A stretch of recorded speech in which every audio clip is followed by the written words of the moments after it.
Welcome to That Annuity Show, the podcast that will make you an expert in explaining annuities to your clients. Give us 30 minutes each week and we'll shave hours from your client presentations. Now, here's your host, Paul Tyler. Hi, this is Paul Tyler, and welcome to another episode of That Annuity Show. Tisa, good morning. Good morning, Paul. Good morning, everyone. Happy Friday. Yeah, great. Yeah, it's not sure when we'll exactly release it, but it's Friday before the Memorial Day holiday. And what would be better, Bruno, than to spend time talking about our favorite topic, retirement? There's no other better topic than retirement income, and we have a perfect guest today to talk about it. So it's my pleasure to introduce Mark Shemtob. Mark and I had the pleasure to collaborate with the American Academy of Actuaries Lifetime Income Task Force. Mark is the owner of MS Advisory LLC. He's also an advisor for ERIC and continues his role with the American Academy of Actuaries. He's a fellow of the Society of Actuaries and part of other actuarial organizations. And finally, he's a certified financial planner. So, Mark, welcome. Well, thanks, and it's great to be here. And listeners should know that this was supposed to take place probably a month and a half ago, but apparently Mother Nature did not want it to happen because that was the day we had a earthquake in the Northeast. So I'm not sure exactly what that portends, but I did want to bring it up. But it's great to be here. Bruno and I go back many, many years. So, I approached the whole retirement income challenge, whatever one wants to call it, really from different perspectives. As an actuary, I very much involved in kind of quantitative issues as to how to achieve retirement income in the best way. I work with individuals, so I know what makes people tick and what they think about and the kind of decisions they like to make. I've also worked with retirement plans over a 4-decade period, so I know how plan sponsors think about, how or what they want to offer their employees when they retire, and that's a challenge. And then I also work with the American Academy of Actuaries and Society, as well as I'm a director of ERIC, Institutional Retirement Income, as Bruno mentioned, where we really deal with policy issues. So, I kind of see this from 3 different perspectives, and unfortunately, they don't always align with each other, which makes it even more challenging. So, but that being said, it is something that has to be tackled. Everybody's been looking for a silver bullet in this particular topic, at least for the last 20 years that I've been involved with it. And nobody has yet to find that silver bullet, and I applaud them for looking, but you're not going to find one. So, that's the way I look. It doesn't mean there aren't ways to approach this. So, I don't know, Bruno, if you want to shoot questions, or as you know me, I can talk forever. Well, that's what we're here for. So I definitely want to delve into one of the topics that you've talked about and that you talk about with your clients on an everyday basis. And that's literally the combination of investments and annuities.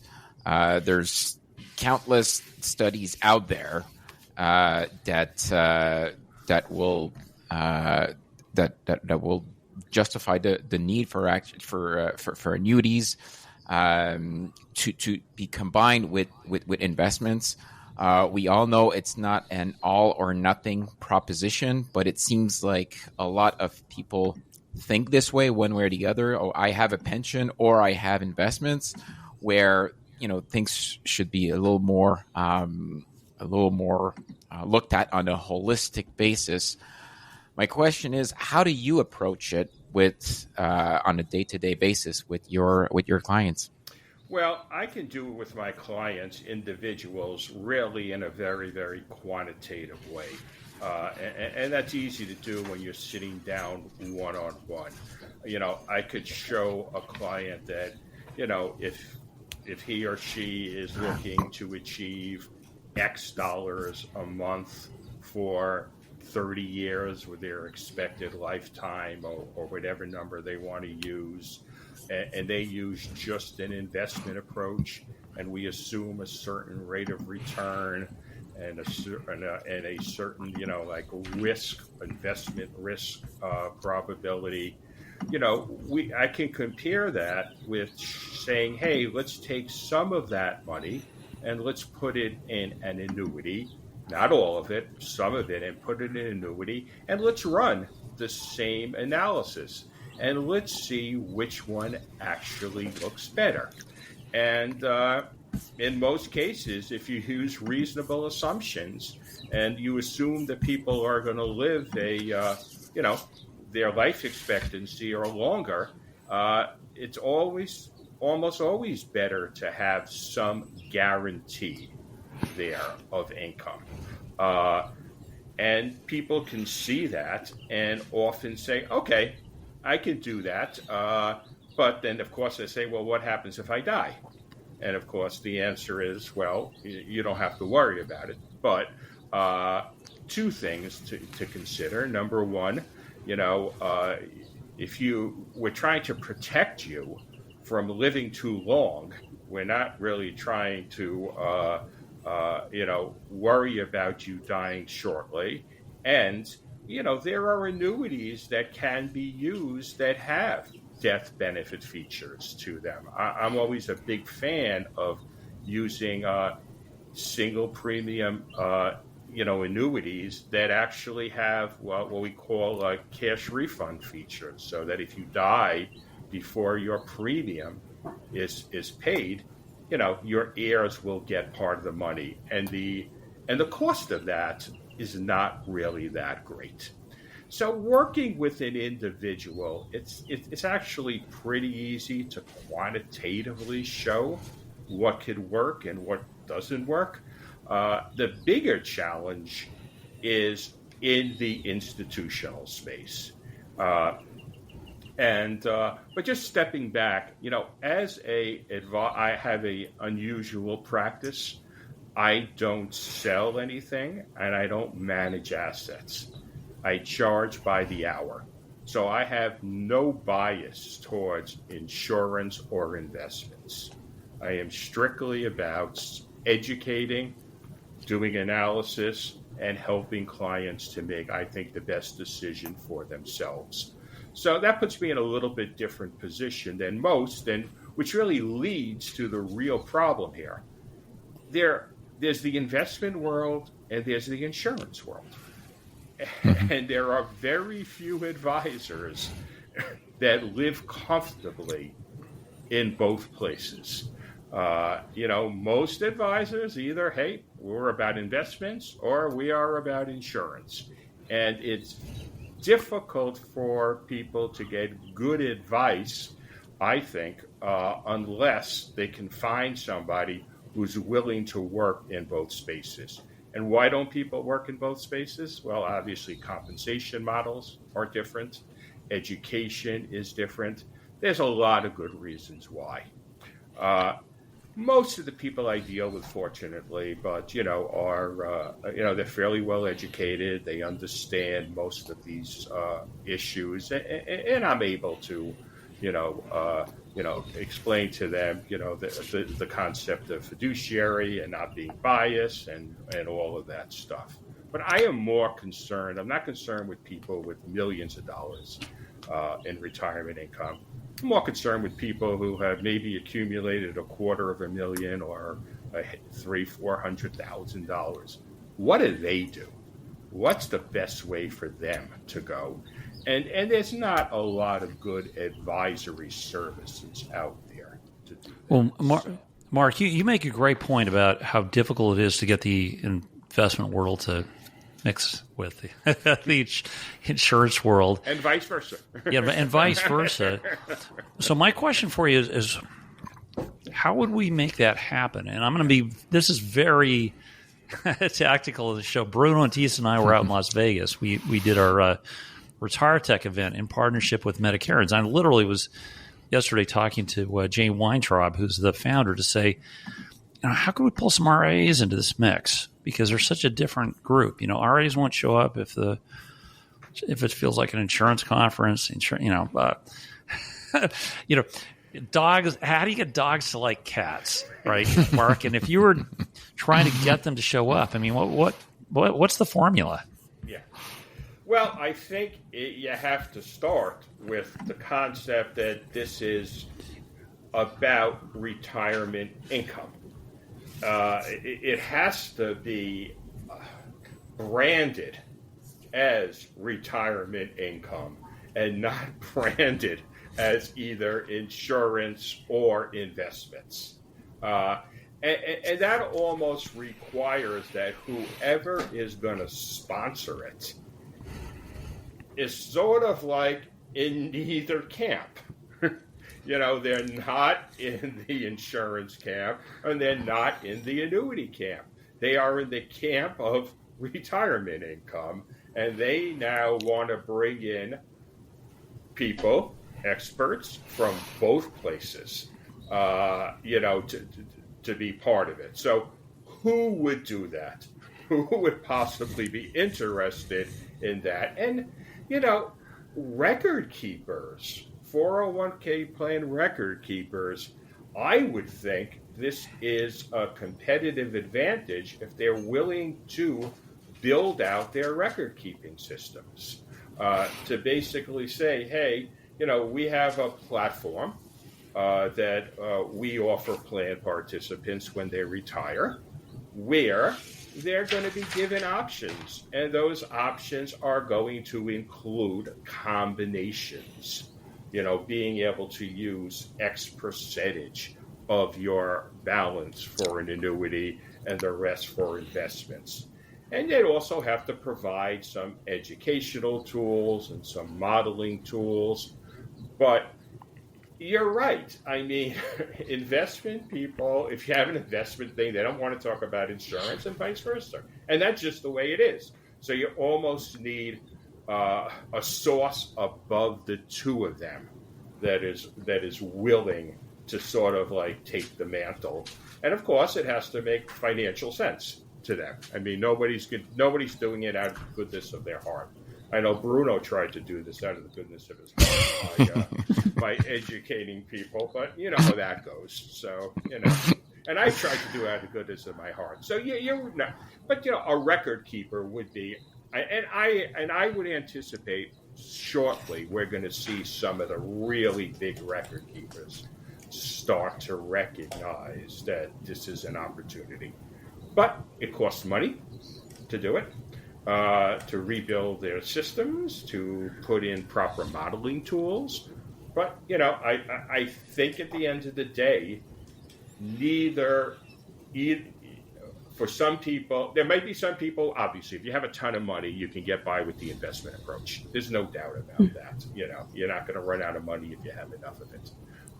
There may be some questions whether it's the best thing for legacy purposes. If you're going to live a long time, there may be some advantages of insurance. But, most people with a ton of money, they say, I don't really need the guarantee. I could create my own guarantee.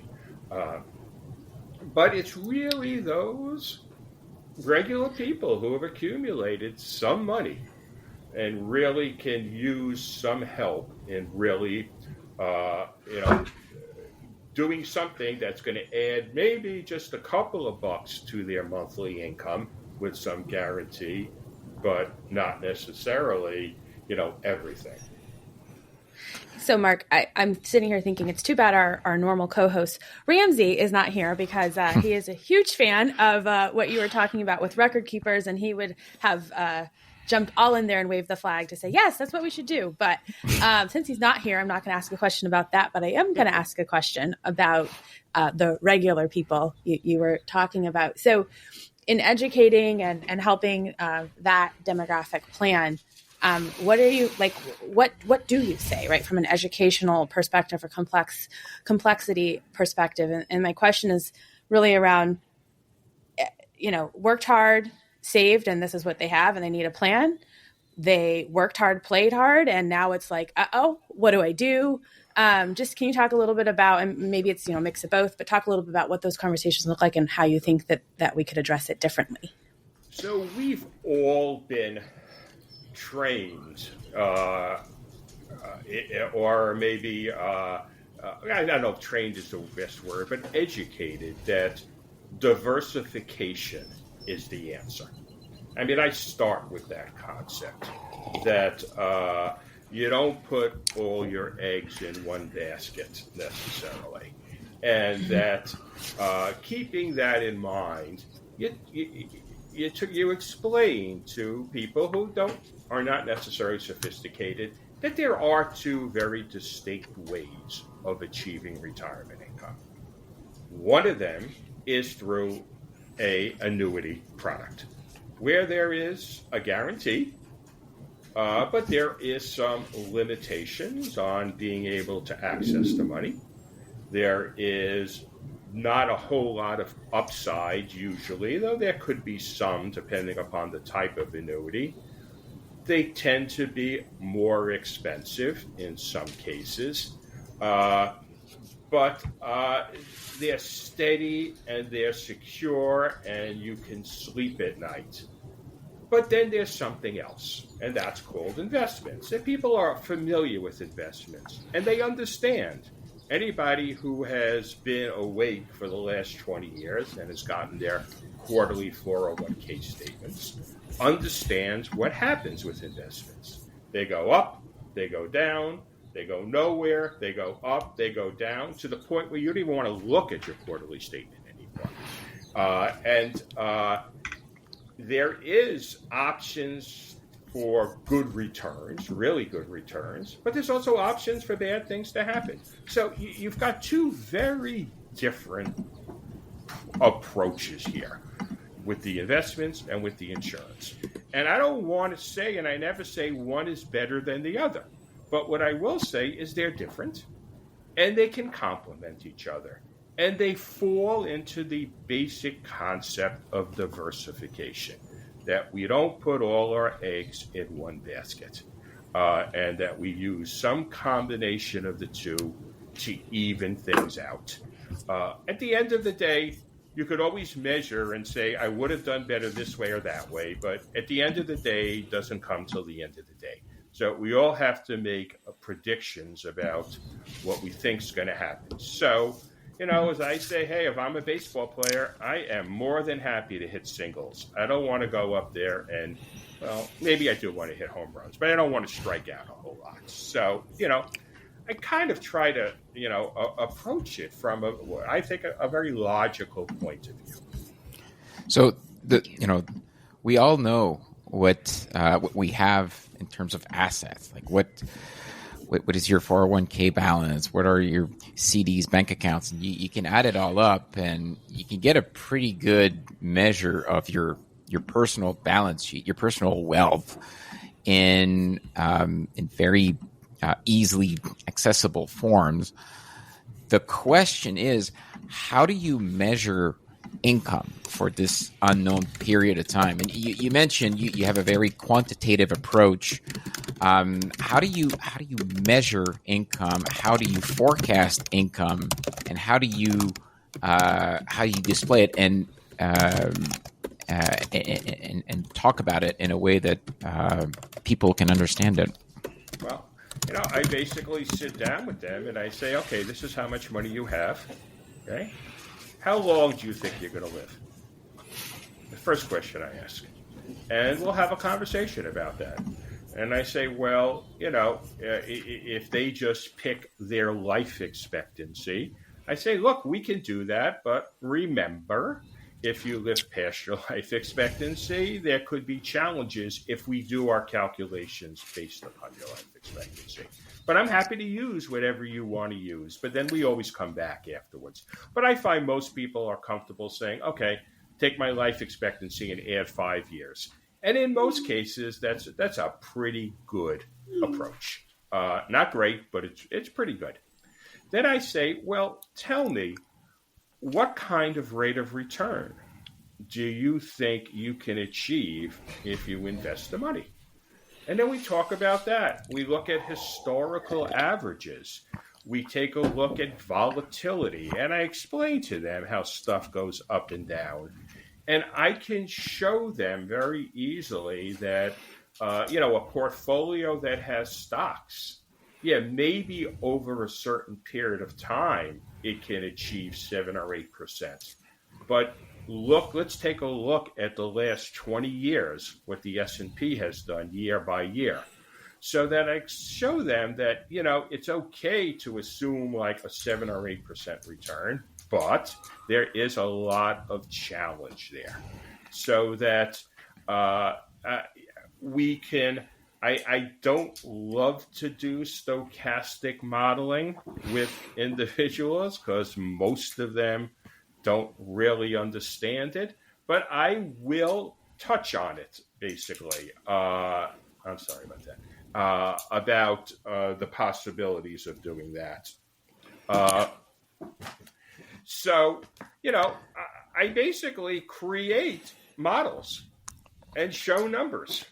Mark, yeah. It sounds like you'd be a wonderful advisor to have. I'd love to have you working with my portfolio. Talk to us a little bit about the clients, right? I think one of the challenges is who do you turn to and how do you turn to them? Like, can you give us sort of a section, like a typical, persona for somebody who's working with you on an hourly basis? Like, what does their portfolio look like? How do they come to you?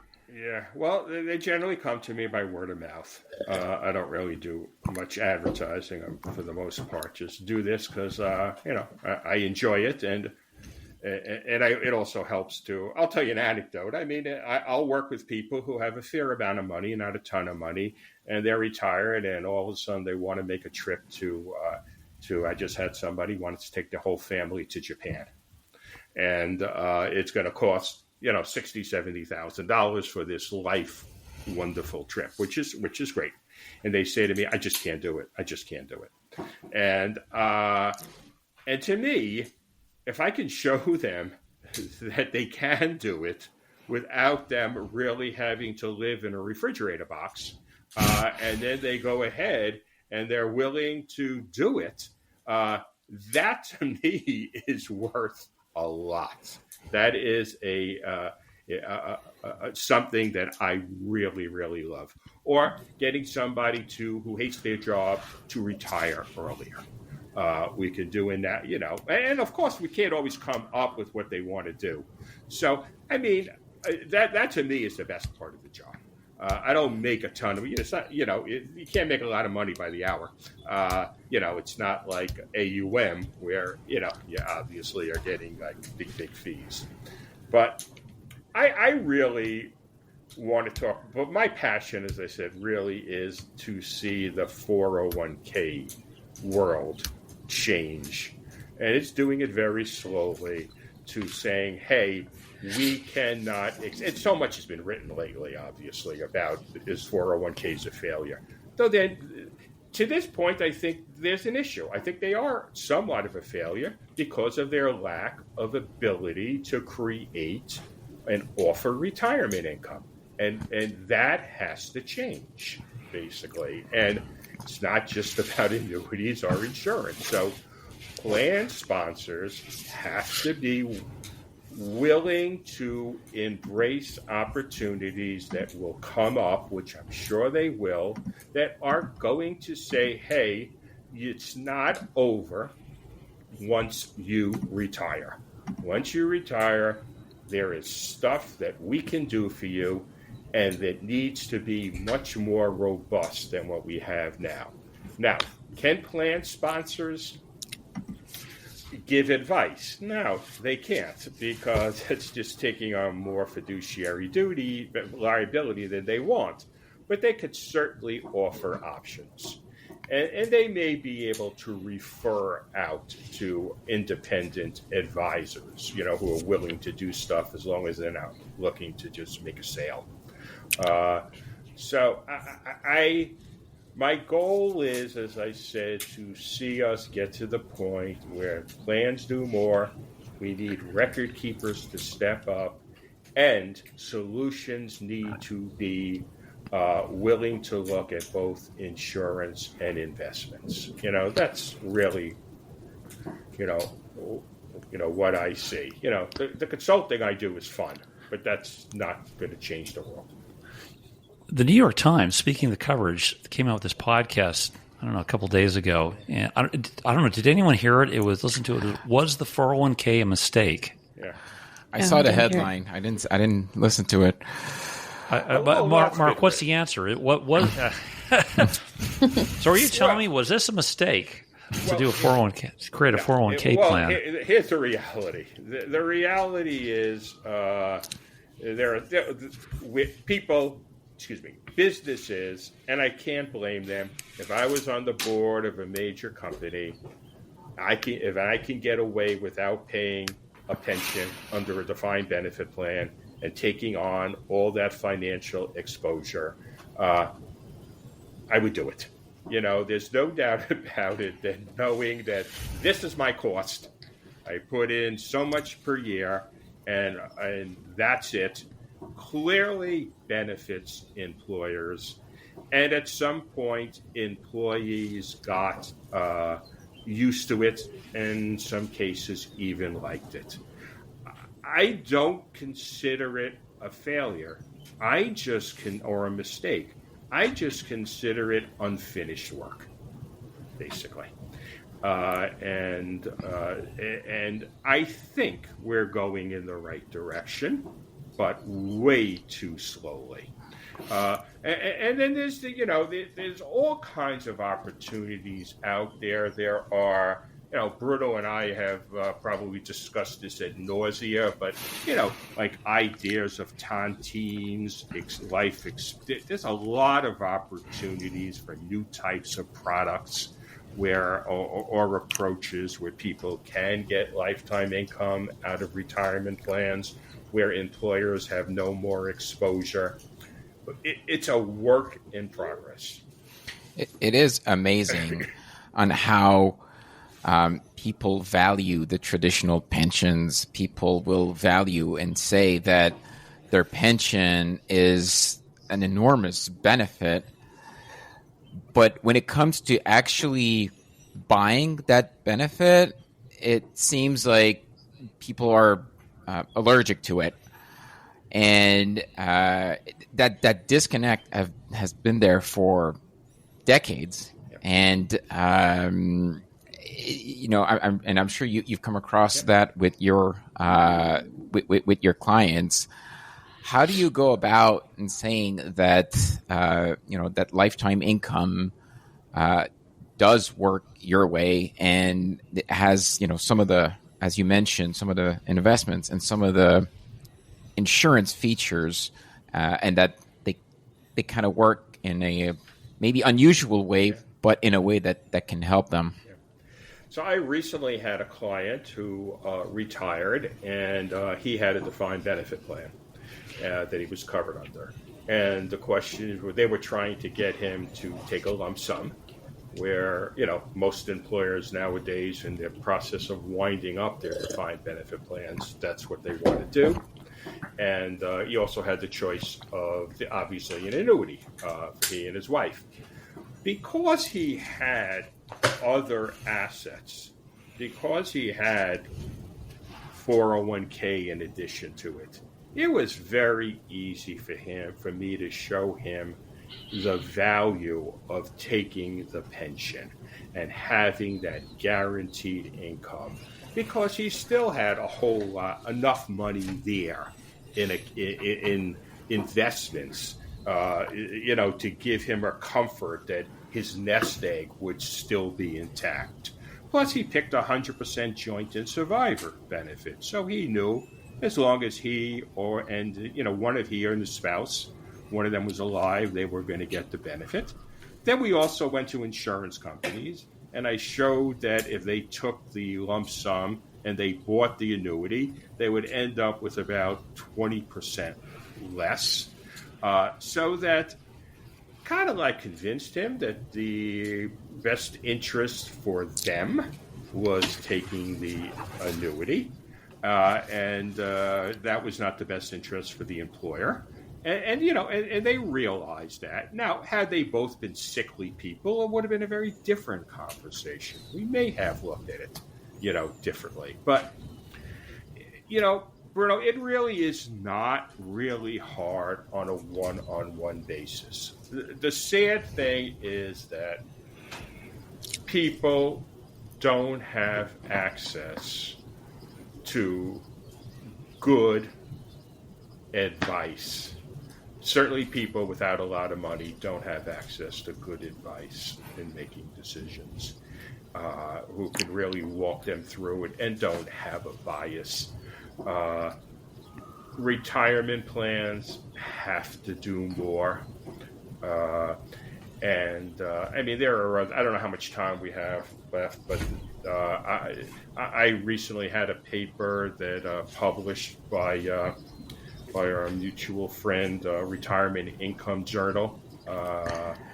Carrie. Yeah, Carrie. Yeah, yeah. I was just talking to Carrie a couple of days ago. Okay, what did I call it? Q-rips. So this concept that if there was a place, so people don't work for the same company their whole life. So it's funny. Every once in a while, I'll have a client who will come in to work with me, and they come in with a shopping bag. And I say, did you bring me groceries? Are you going to cook for me? What are you doing? And all of a sudden, they start taking out all this. This is this IRA. This is this plan. And they have 6 or 7 pieces all over the place. No coordination between them. Don't even know what the heck is going on. And we've talked, and government has talked about this portability concept. How do you get money? How do you get money moved when you leave an employer to the right place? So my concept is, why can't there be sort of like this entity that collects all of the rollovers, that has to serve as a fiduciary, and so that all your money's in one place, and that the investment approach makes sense, and when it's time to retire, you could either just continue with it there or buy annuities or some combination. There needs to be some place where people can collect their money, because people work for 6, 7 companies, and it's I know how difficult it is when I sit down with somebody who has their money all over the place. The first thing I do is figure out, does it make sense to put it all together? And we usually do. Well, hey, listen, I feel for Mark. I was the same situation, with a couple of my accounts, and it took me like 3 weeks to pull a couple of these accounts together, move the positions, rebalance. This is not a trivial task. So let me, we are close at the top of the hour. I heard one proposal which was interesting, and which was kind of along the lines of what you're saying. But are you suggesting, or would you support using like the tax shelter plan that the government has for a number of their government employees, create sort of a tax shelter plan for orphaned 401k plans that I may collect over my lifetime? Is that what you're advocating for? Basically it's the same concept. It would just be sort of like my paper's out there, so you could read it, but it's sort of like a place where once you leave an employer, that's where your money goes. And the employer no longer has any responsibility. And who would manage these things? It would be like, probably Fidelity, Vanguard, big insurance companies that are also do investments. And they would be responsible for holding on to the money, doing the reporting. They would have to serve as fiduciaries, which is a very important element, as opposed to people just rolling their money into IRAs, And there's no guarantee that they're going to get the kind of advice that they should get. But yeah, some depository place that, all the money's at, as opposed to their shopping bag. All right. Hey, Bruno, do you want us to bring us home? Well, I'll go back to my years of studies, and to me, from an academic perspective, investments and insurance, at the end of the day, you calculate a certain cash flow with a certain volatility, with a certain contingency, and these things commingle. And I'm glad you brought it up, Mark, that those two words don't commingle, but they should. And I think that looking at things from a holistic basis is, if there's one area where everyone agrees, it's definitely that one.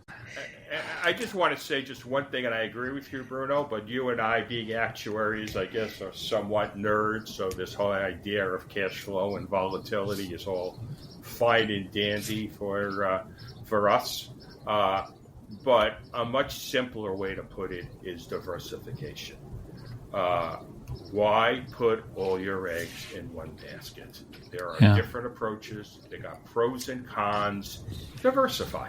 This is something we're all used to hearing about. Yeah, diversification is probably something we all need to do more of. And sometimes I think we probably need to diversify across more dimensions than we imagine. Yeah. Given the landscape today. Yep. So, hey, Mark, listen, thanks so much for joining our show. If people want to reach out and find your writings or reach out and contact you personally, what's the best way to do that? Probably the best thing is just email me at MARK, Mark, E as in eager, A as in apple, another A as in apple, S as in Sam, A as in apple, at yahoo.com. All right. We'll stick that in the show notes. Yep. Hey, Tisa, thank you very much. Thanks, Mark. Nice to have you on. Bruno, thanks again. And listen, enjoy the weekend. All right. Be well. Hey, thanks, Mark. And thanks to all our listeners joining us again next week for another great episode of That Annuity Show. Thanks for listening. If you've enjoyed the show, please rate and recommend us on iTunes, Stitcher, Overcast, or wherever you get your podcasts. You can also get more information at thatannuityshow.com.